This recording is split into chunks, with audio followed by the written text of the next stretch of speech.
April has come and gone, and it looks like that we have had a lot of sales that have been happening. So let's go ahead and see what are the top 10 transactions that have occurred on TCG Player and what that means for the meta. All of that and more starting right now.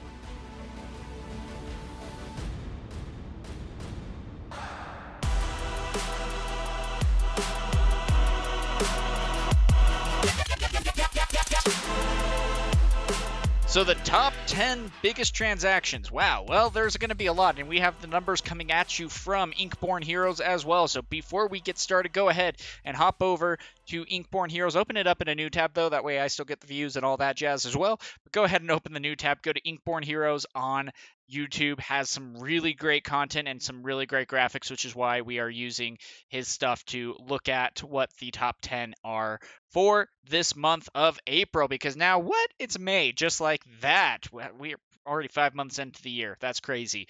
But with that being said, we are going to be diving in to see what this is looking like. So first and foremost, number 10 is going to be something like Zeus. Now, of course, we have seen a big thing going up with, Steel Song, and just really Steel in general has been a really big transaction number as well. Steel has been very relevant. Zeus is always going to be one of the best cards out there as well. It's going to be really interesting to see how that's going to be changing here pretty soon as well, because, as soon as the official announcements of when they're going to start doing a rotation, the graphic that we had from the leak yesterday also showed, for example, that potentially the first 4 sets by the end of the year, I mean, we'll get more clarification when that comes. That's going to be, of course, at the end of the year, where, potentially set 3 could very well be banned. The first 4 sets might be gone out of the rotation. So that's going to be interesting for sure. And with that being said, we're going to be looking at that 826 transactions for Then Along Came Zeus, and at a price of about $3.12. It's actually been a pretty consistent price the entire time. It hasn't really been too expensive. I think the biggest price we saw with it was when it went up to about $5, and that was about the biggest thing that looks like. Now, Doc, it's going to be probably one of the most exciting ones. I mean, it was interesting. As soon as the Hiram went into the ban with that, Doc's absolutely shot up from being between $3 and $5 all the way up to about $20 to $22. It's pretty much the same jump that we saw with like Oswald, for example, at the beginning of set 7, which is pretty insane. With that though, Doc hasn't even come down in price. I'm glad I picked up 8 when I did for about $3, but now they're up. They've leveled out a lot, which is good because they're at $13 right now for a rare, which is pretty crazy. And that's going to be at 833 sold with an average price of about $13, which is a little steep right now. But, that's how it's going to be. So it's going to be interesting to see how that goes. And then with that, looks like we are going to be having Mushu coming out. So it looks like, I mean, he's always been a pretty popular card on top of that, but it looks like Steel Song is also getting a little bit more popular. And it's going to be interesting to see how that's going to continue to go about. Now, still, the price all in all hasn't been all that crazy with everything being said and done. He is pretty much the best card for the Ruby Steel matchup. I mean, just the stats that he's able to do is absolutely crazy. And people are trying to make the Ruby Steel matchup work out right now. And still, 885 transactions for that Mushu. That's pretty crazy right there.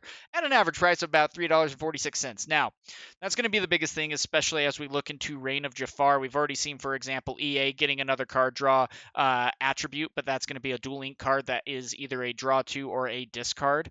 You get to choose. Now, what's really interesting with that as well is that's kind of the biggest thing that Ruby Steel is missing right now, is just a little bit of card draw to really take it to that next level. So there's a good chance that we might be able to see a Ruby Steel card that has card draw, a draw 2 or a draw 3, discard 1, something along those lines, because that's what I really feel is going to be the biggest thing that it needs help with to really take it from mid tier 2 up to that tier 1 status, because it is such a fun deck that is that close to being good, and it just needs that little bit more of consistency because, especially now that your pretty much only option is to run docks and a whole new world, and if you run a whole new world, you're really helping out your opponents as well. It's a tough situation right there. With that, though, Pete is one of the most exciting cards out there right now. This was a fun one. The fact that on turn 3, you can play Pete Game Referee, stop all the actions, and then turn 4, you place Pete Space Pirate, giving all your other pirates resist +1. And then when this is exerted, you can't sing songs. I was playing against a really awesome competitor yesterday at locals, and he was playing this deck with this card, of course, and it was very difficult to have to move around because he even gives resist +1 to himself as well. So you got to be a little bit careful about how you go about that. And I mean, it is something that really helps take that deck to the next level, and rightfully so. $9.40. I've picked up mine already. I think I picked mine up at the beginning of May when it was a little bit cheaper, but not by much. Still, 940 transactions right there. Pretty exciting to be able to see. I really think that this deck is, definitely has something to look at here. And I mean, this is pretty much one of the best cards in the deck right there as well. And with that being said, we've seen an uptick in Genies. Now, Genie was at the beginning of the set going in at about $6 to $7. But at the same time, the removals seem to kind of go a little bit out the window, especially with the lesser played of Ruby Amethyst, first and foremost, which was pretty much its biggest issue on that kind of matchup, especially with brawls. But also with that as well, there's even a lot of opportunities here where even with Ruby Sapphire being gone as well, the brawls were one of the biggest things that took this card out. Now, pretty much at that point, it's a really good strength of a Raging Fire or a Zeus in that case. Is now brawl is pretty much going to be the biggest weakness for this, because if you can go ahead and brawl this or even get a Zeus out and Zeus this, and your opponent was only able to draw one, that's pretty good. But at the same time, Genie is doing an absolutely great job right now in the meta, especially with some really fun evasive decks that we've been able to see. But yeah, all in all, Genie has about a $13 price tag on it right now, which is, not horrible, not great.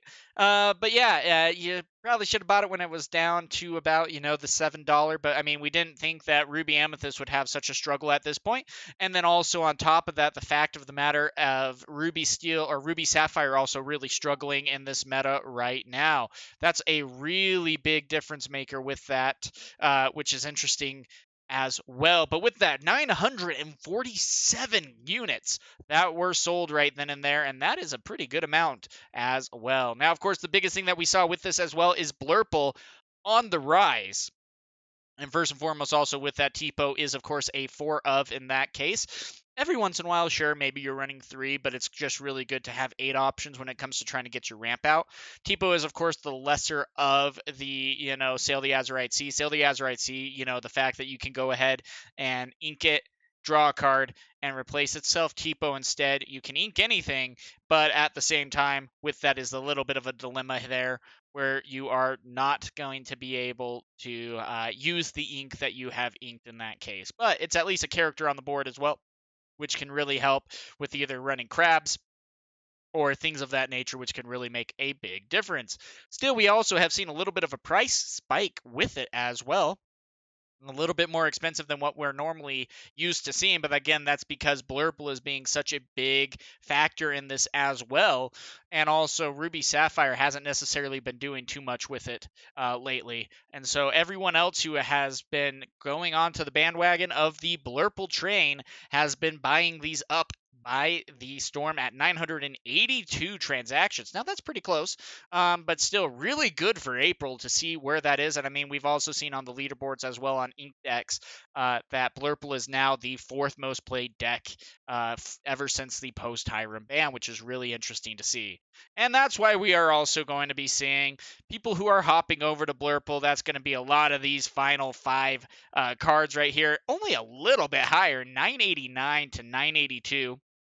7 more transactions for Fox. A few more people needed Fox by the looks of it, but still at the same time as well. This is a little bit more expensive of a card, going up to not $3.17 as well. And it's just such a good card. It's a staple that you're also going to be needing in Blurple, running 4 of with that, just like the T-Pos in that case. Really good job. But now we are heading into the top 3. What's that going to look like? Well, it's a Smee.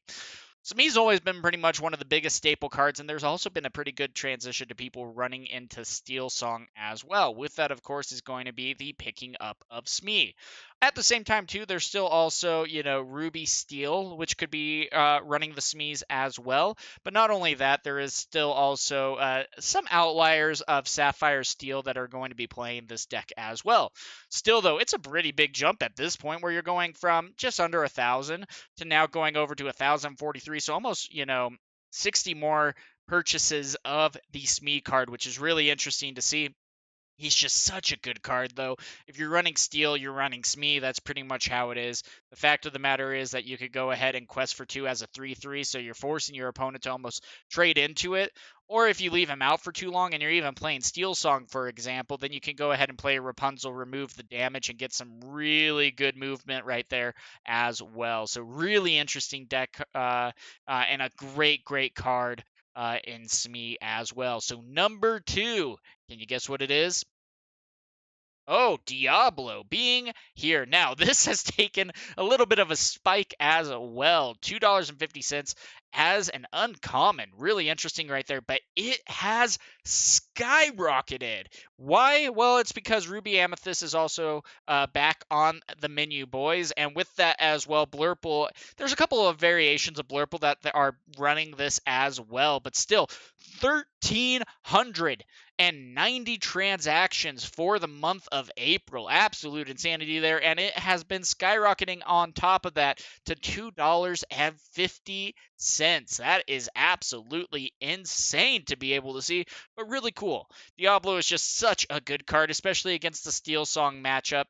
You go ahead, they play a Cinderella on turn 1, you play a Diablo on turn 2. It does not feel good when they go ahead, or it doesn't feel good for them to go ahead and do a Storm to be able to take out the Diablo. It's awesome, because you get to draw a card off of it. And there was a little speculation on if this Diablo was even worth running when it first got released in Set 6, but man, it became a staple immediately and has done an absolutely great job, and that is exactly why now it is going to be the number 2. But number 1, you know it, you love it. I know you're thinking it. I'm also surprised because Hades is not the card. Nope. Hades didn't even make top 10, even though we've been seeing a huge price spike. It's gone up now to between $20 and $23, which is pretty insane to think about. Used to be a $7 card, literally a 3x right there. Man, I wish my stocks portfolio would do that. But no, it's not Hades. He's not even on the top 10. That's kind of crazy. Instead, it's going to be Iago, pretty much one of the biggest price spikes there. It was on average about 30 cents a little while ago. But man, the Ruby Amethyst Evasive deck has shot up in popularity, but also with that, Blurple has been utilizing Iago extremely well.